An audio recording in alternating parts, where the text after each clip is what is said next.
What's good, YouTube? I go by the name of Q. If you're unfamiliar, if you are familiar, shout out to you. Welcome back to the channel. This video is well overdue. To my true Q crew members, I know y'all appreciate this update. If you're just strolling in, this will be some good insight for you as well. Today we're talking about net worth and the actual definition, like the real definition if you Google it, of net worth is the total wealth of an individual, company, or household taking into account the assets and the liabilities. Basically what you own minus what you owe. That'll give you your net worth. Everyone calculates their net worth in various different ways. Some people like to count their cars. Some people like to count the equity from their home. Some people like to count jewelry, expensive handbags, etc. Anything that's worth something, you name it, whatever it is. Some people like to calculate that into their net worth.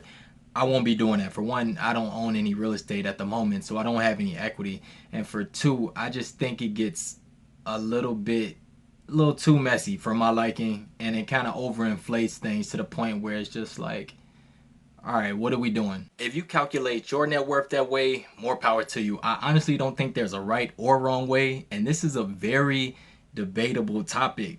Very debatable topic. If you go online, all the pages I follow on IG, all the groups that I'm in on Facebook, even on YouTube, all the comment sections, you will hear people argue what's an asset and what's a liability, what counts and what doesn't count, and it's just a bunch of back and forth. It's basically a preference.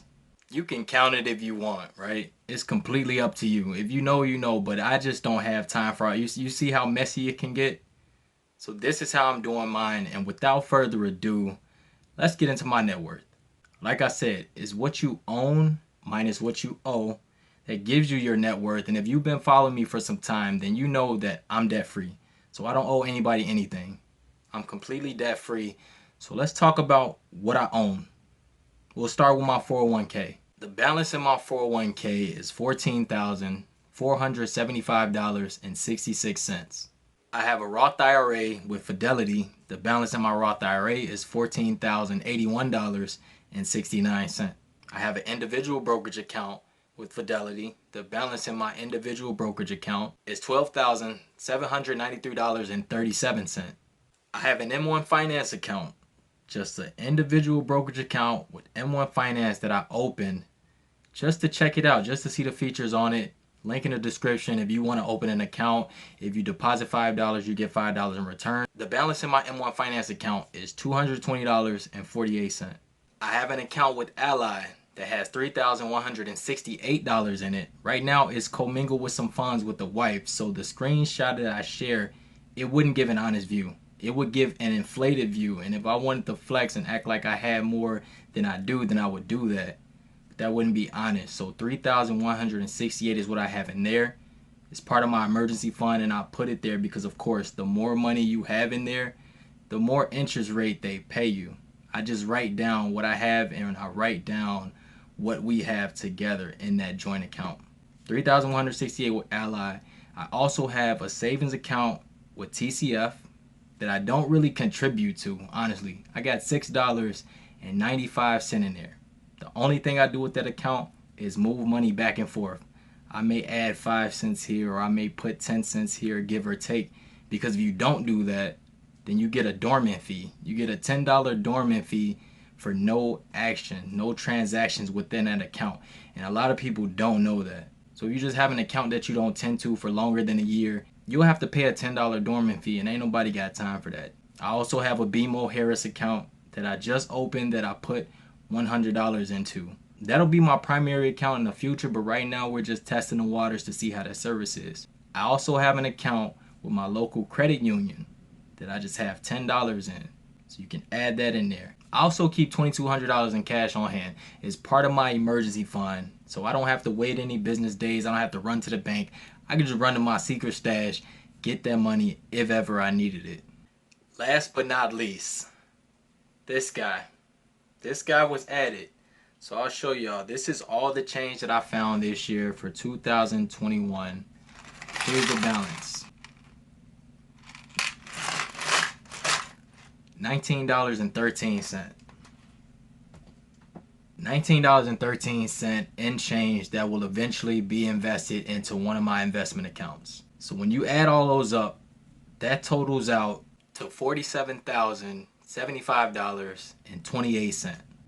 $47,075.28 is my net worth. All right. I didn't count my car, which I can easily get about 800 to 1,000 for Leah whenever I do decide to sell her. I didn't count my coin collection, right, that I previewed on this channel before, which is, I would give it just about $1,000 something currently, but I wouldn't know because I never had it appraised. I can count my jewelry, which I don't have nothing but a watch. I have a really nice watch. And you know what? I didn't count all of those things. I just counted the cash, I counted the investments, and I counted the things that I can easily liquidate. Like just easily liquidate. It might be a tax added to that, but if I was to liquidate everything that I just told you guys, all of my accounts, that would give me that amount. So let's talk about what it took to get there. Because if you haven't been following me, then of course you might think all this money just fell out the sky. But if you're new here, my financial journey started 5 years ago. 2016, I was dead broke. I didn't even have a bank account. I didn't even have a car, actually. I didn't have a car at the time. I was flat broke. Wages getting garnished. All type of stuff. All type of stuff. And 5 years is a sweet spot. So to some it may sound like a long time, which it kind of is, but it's relatively short when you think about it. In that 5 year span, I paid off $33,000 worth of debt, and I increased my net worth, all my investments, to what you just saw. Here's a gem. Here's a gem.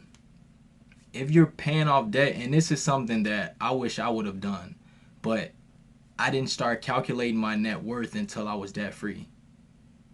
One way to kind of soften the blow if you have an extended amount of debt you're paying off is to not look at your debt going down, right? You're making your debt payments, you're paying your debt down, but every time you pay your debt down, your net worth is increasing. So instead of looking at your debt going down, look at debt payoff as your net worth going up. That's something that I didn't do until I became debt free. And when I started looking at back, and I was like, you know what? It's more of a mental game. This whole financial thing is more of a mental game, and after the mental game is over, then it becomes just a matter of behavior, right? It's a matter of doing the same things consistently over time. From 2016 to now, 47,000 up, 33,000 in debt paid off. That's a $80,000 swing. $80,000 in 5 years, and I've never been a high income earner. I've shared this on the channel before as well. Right now, I'm on pace to do 70K, right? Last year I made 65,000, but that was the most I've ever made. When I first started my journey, I was making 18,000, and then 24,000, and then 35, and then 47. It's been a gradual increase, but it's all been due to intentionality and focus. So if you can get anything from this video, focus would be the main thing, intention would be the main thing, and tracking everything, every step along the way, because you'll never see the full picture. And the reason I say 5 years is a sweet spot, because we've heard this in school before. Teachers asking us, peers asking us, where do you see yourself in 5 years? Why do you think they ask that? Most people can't see out 5 years down the line.